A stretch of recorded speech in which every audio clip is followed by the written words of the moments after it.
अम्मी, हाय बिस्मिल्लाह। क्या हुआ? सब ठीक है? ये बताओ, तुम्हारी बीवी कहाँ है? उसने कहा वो डिनर पे जा रही है अपनी अम्मी और खाला के साथ। तुम थोड़ा सोचा तो करो बेटा, क्यों बातें बनाने का मौका दे रहे हो? क्या मतलब? अम्मी आपका मतलब क्या है? खुल के कहे ना। तुम्हारी भाभी सबको मजे ले लेके बता रही है कि तुम्हारी बीवी रात को घूमने के लिए गई है। तो अगर वो गई है तो भागकर तो नहीं गई ना? अगर वो डिनर करना चाहती है अपने घर वालों के साथ बाहर जाकर, तो क्या रोक लूं मैं उसे? तुम्हारे बाबा को क्या जवाब दूंगी? खाने के टेबल पे बैठते ही वो औरत तुम्हारे बाप को सब बता देगी। भाभी? हाँ, तुम्हारी भाभी। कि तुम अपने बाबा की आदतों को नहीं जानते। हाँ, और तुम्हें अपनी भाभी का भी पता है, वो तमाशा करेगी जरूर। अरे अम्मी, आप इतना क्यों सोच रही हैं? हाँ, आप समझा, आज की बातों से आपका दिल दुखाया ना? मगर ये तुम्हें कैसे पता है? बाबा ने भी बताया और दुआ ने भी। हाय अल्लाह, अब तो मेरी शामत आ जाएगी। आपा ने बताया क्या उन्हें? मुझे क्या पता किसने बताया है। मैं मर ही जाऊं ताकि सुकून हो जाए सबको। अरे अम्मी, आप लोग ये कैसी बातें करने लगे? हुआ क्या है आखिर? अल्लाह ना करे आपको कुछ अरे हो। बेटा, तुम लोगों का तो कुछ नहीं जाता, सब नजला मुझ पे ही गिरता है। कहाँ जा रही हैं? कुछ मीठा ले जाओ ताकि तुम्हारे बाप का मूड सही हो जाए।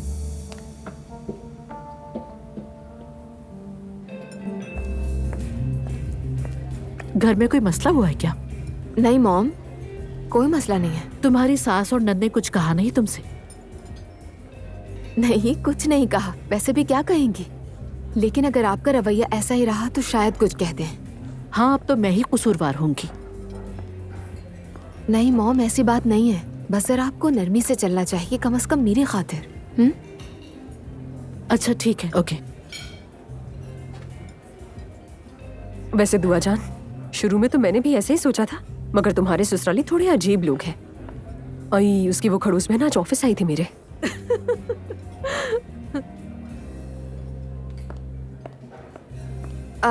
उन्हें खड़ूस मत कहें। हाँ, लेकिन थोड़ी मुख्तलिफ जरूर है वो। मुख्तलिफ या अजीब, क्या फर्क पड़ता है? दोनों बातें एक ही है।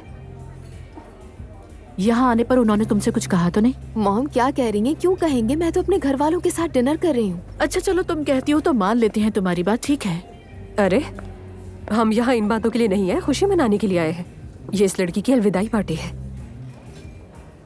इसलिए खाना खाओ, पेट भरो और अपने अपने सीट बेल्ट बांध लो, क्योंकि थोड़ी देर में खूब हंगामा होगा।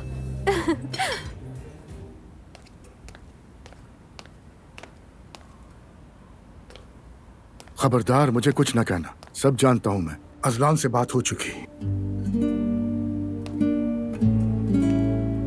तुमने मुझे क्यों नहीं बताया? क्या बताती मैं? क्या अपनी बहू की शिकायतें लेकर बैठ जाऊं आपके पास? बस बहस हो गई थी और बात खत्म। खत्म नहीं हो सकती। क्या मतलब खत्म हो गई? हम अलग दुनिया के लोग हो सकते हैं, लेकिन हमने कभी उनकी बेइज्जती नहीं की। किसकी जुर्रत है जो मेरी बेटी से कहे कि तुम पर्दा क्यों करती हो? हद हो गई। सही बात है, बिल्कुल सही। मेरा दिमाग घूम गया। बस नूर को महसूस नहीं होने दिया। आप कुछ कहिएगा मत उसे, वो तो उसके पीछे ही पड़ी रहती है। पड़ेगी, अगर वो ऐसे ही करते रहे तो पड़ेगी। बस एक दफा ये शादी हो जाए, फिर अल्लाह के हुक्म से सब ठीक हो जाएगा।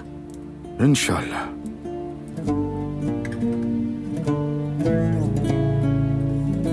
बिस्मिल्लाहिर्रहमानिर्रहीम। खैरियत है? खाएं पहले। अरे बेगम, पहले खाएं तो सही।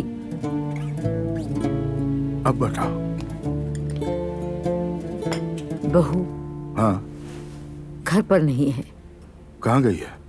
अपनी खाला और अपनी माँ के साथ बाहर खाना खाने गई है। आधी रात को खाने पर दिन में रात का वक्त खत्म हो गया था क्या? शायद उन्हें यही आदत होगी। ऐसी भी कोई आदत होती है? शादीशुदा औरत है, रात के इस पहर बाहर घूम रही है। बात सुनिए अब्दुल्ला साहब, दूसरी बहू इंतजार में बैठी है कि उसे फसाद का मौका मिले। अगर दोनों का ऐसे ही चलता रहा तो हमारे घर का सुकून बर्बाद हो जाएगा। जैसे अब बहुत सुकून है। हाँ शुक्र है। खैर, मैंने बहू से कह दिया है कि मुझे धुआ का पता था। अब आप भी इस बारे में कोई बात मत कीजिएगा, वरना दोनों बहुएं आपस में दुश्मन हो जाएंगी। ला हौला वला कुव्वता इल्ला बिल्लाहिल अलियुल अज़ीम। बस आप कुछ मत कहिएगा। कसम से मेरी तबीयत ही अजीब होने लगी है। मेरी तबीयत और खराब होने से बेहतर है खामोशी से खाना खा लिया जाए। मैं उस रजलान का क्या करूं? लेकिन फिलहाल कुछ भी नहीं, ठीक है?